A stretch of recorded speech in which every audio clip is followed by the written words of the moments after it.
Башка биякта азырынча пикирлер жок, Келиңиз. Мені қайрылып кеткен саламатсыздар. Бұл мен баламдағы 22 январ, 22 жылы 16 майда түшті бияқа келем деп отқанда. Соты болу екен, мені қарап отқан ошол эле дагы эң чоң балам каза болуп калды эле. Анын 4 баласы бар. Билбейм эмне кылышым.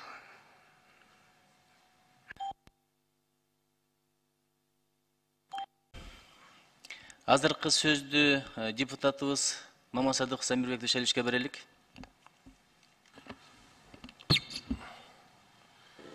Урматтуу Назарбек Идирисбекович, жакшы сунуш бердиңиз да. Ушундай чийки мыйзамдар болсо, мыйзамдарга өзгөртүүлөр киргизиш керек болсо, сунуш берсеңиз, сиздер менен биз чогуу иш алып барсак. Анан урматтуу чакырылгандар 5 эненин таманын астында дейт. Ушул жерде отуруп энелерин ыйлаганы жакшы эмес. Биз дагы өкмөт мүчөлөрү дагы өзүбүзгө коюлган иштерди так аткарсак, ар бир жарандын, кыргызстандыктардын тагдырына жоопкерчиликтүү мамиле жасасак. Урматтуу энелер, силер жалгыз эмессиңер, биз силер мененбиз. Колдон келишинче иш аракеттер жасайбыз. Мен суроом өкмөт мүчөлөрүнө да. Мына Россияда статистика боюнча азыркы күндө 1 180 000 дейт да. Ушунча мигранттар чыгып атат, кырчындай жигиттерибиз, кыздарыбыз кылмышкер деген атка конуп калып атат. Россияга чыгыпчы. Ушулар мына силерге суроодо ушул буклеттерди, ушу маалыматтарды эч соц тармактардан көрбөйбүз да. Россиянын мыйзамдарына биздин карапайым элдин балдары түшүнбөйт да. Şu çet өлкөгө чыгып кетип атканда ушул мыйзамдарды түшүндүргөнү жок деген ушундай буклеттер эч көрбөйбүз да. Анан бир суроодо азыр Пакистандан, Афгандан, Индустан келген жарандар Кыргызстанда көп да. Көп жарандар жүрөт. Бизди ойлондурган маселе ушул да, түйшөнүткөн маселе. Азыр канча жаран бар биздин Кыргызстанда?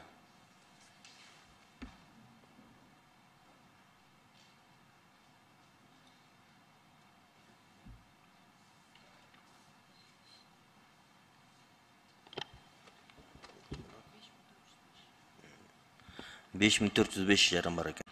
Ушул жарандардын мындай кылмыш иш козголгону, мындай кармоочу жайларда отургандар барбы жокпу? Кылмыш иши боюнча отурган чет элдик жарандар бар бизде? Бар. Канча бар? Бул боюнча маалымат алган жоксуз, бул боюнча эгерде эмесеңиз кат түрүндө берели. Бүгүнкү башка тема боюнча келди элек. Ушул чет өлкөдөн келген индус, афган, ушундай индустардын укуктары жакшы корголот да биздечи.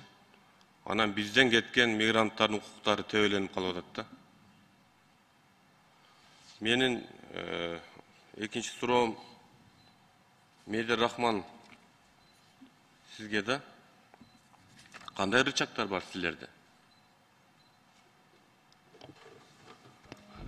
Рахмат сурооңузга. Мен бүгүнкү тема боюнча дагы эгер мүмкүн болсо бир кыскараак бир маалымат берип кетсем.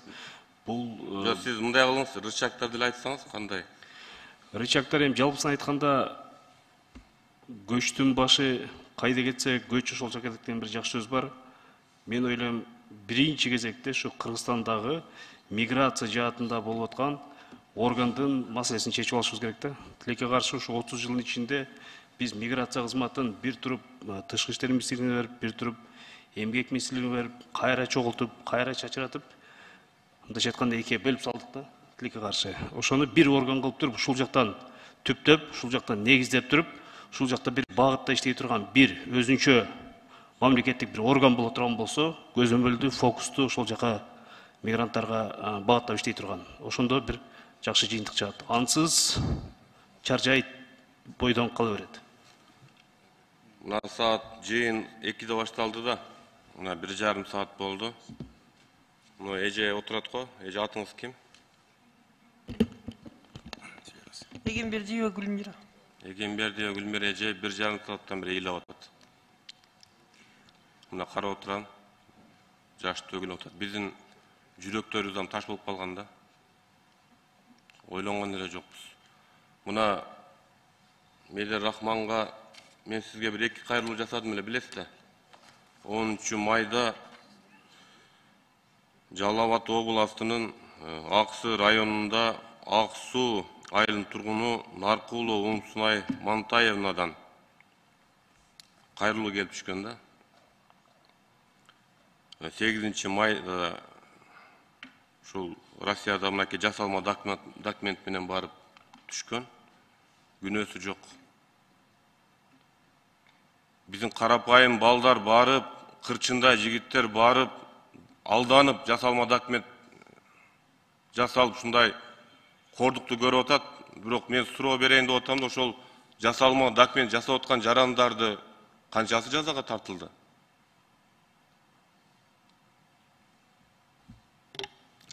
Кыргызстанданбы, Россияданбы? Россияда. Россиядан андай кабарыбыз жок. Но Кыргызстан боюнча биздики 2020 жылы жасалма документ боюнча бизде 2300дөн ашык иш болгон болчу. Россиядан, эгерде документти Россия жасаган болсо, Россиядан алар жоопко тартылат. Ал боюнча бизде статистика жок. Мына Рахман Медер мырза, сизге мына 2 кайрылуу жасадым да. Жоопкерчилик жок да сизде. Бир жол келип мына жооп берип койгон жоксуз. Мына ушул жарандар дагы деле жатат. Сарбек Душевич, бул кайрылуубуз боюнча биз миграция кеңешинин Москва шаарындагы өкүлүбүз Расул Сагынбай мырзага бергенбиз. Ал мырза бир нече жолу чалып, эмне кылып туугандар менен байланышкан, ишти алып барып атат. Тилекке каршы биз ушул жерде отуруп, мисалы Россиядагы болуп аткан иштерге дагы ошол эле тышкы иштер министрлиги аркылуу иш алып барабыз. Өкүлчүлүктөр аркылуу. Алардын консулдугу менен байланышып, алар менен иш алып барып атышат. Биз дагы колдон келген ошол жактагы өзүбүздүн коомдук башталышты иштеп аткан өкүлдөр аркылуу жардам берип атабыз колдон келишинче. Бирок тилекке каршы бизде дагы жана чектелген. Сизге Ал боюнча сиздин жасап аткан эмеңизге кечиресиз реакция жасап, колдон келишинче аракет кылдык. Эми бирок биздики дагы бир жерге барып токтойт экен да. Тышкы иштер министрлиги жасай албай аткан, ишке аса албай аткан нерселерди биздики тилекке каршы андан ашыкча жасай албайбыз. Мына колуңузга кайрылуу бергенден кийин бир жол келип койгон жоксуз. Бир аракет да жасаган жоксуз. Биз өкүлдөр аркылуу жасап атабыз, анан сиздин консультантыңыз менен байланышып эле турабыз. Байланышкан жоксуз, азыр мен телефондон сурадым. Рахман Медер мырза ушул боюнча эч кандай жыйынтык жок дейт. Жооп да берген жок дейт. Метрода жүрөм, тиякта жүрөм, биякта жүрөм деп көрүнгөн шылтоон айтат дейт. Аракетиңер жок да. Анан мына биздин жарандар да айтып атат. Посольство иштеген жок дейт. Юристтер эч кандай уездге чыкпайт дейт. Ушундай биздин ушундай жанагындай кызматкерлерди да жоопко тартыш керек да. Рахмат.